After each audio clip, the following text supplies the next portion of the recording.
Здравейте, приятели! Включваме се пряко от 6 юли с най-еротичната информация, която по никакъв начин няма да промени живота ви.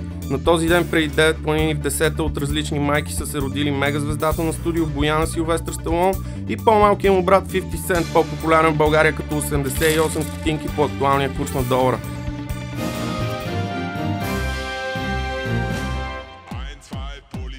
Известната гей организация ООН е позната най-вече с военните си намеси на места, за които не ви пука. Днес отбеляза световния ден на целувката. Това е страхотен повод да целунете непознат по подмишницата в автобус 280 или най-сетне да вкусите от забранения плод на любовта с животни. Не можем да забравим тъжната кончина на Хлодвиг Цу Хоенлоер Шилингфюрст, който на днешната дата ни е оставил без страхотното си име на този свят.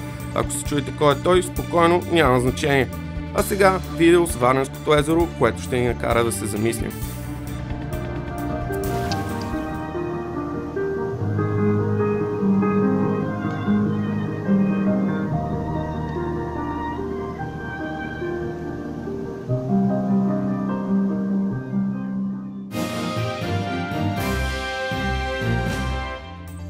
Въпреки видяното, се връщаме на 6 юли, където Малави празнува независимостта си от Великобритания. Тя пък от своя страна реши да скъса с Европейския съюз заради това и дори това.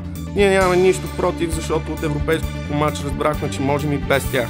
Утешаваме се единствено с това, че 2 на 7 срещу Япония е много по-секси от някакво европейско.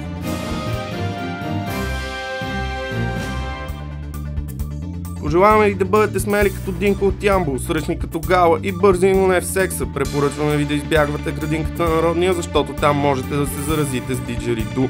Оставяме ви с мъдрата мисъл на известния жонглер с тигри и специалист по наводненията Кристофър Колумб. Падат ли могли, моя си моя.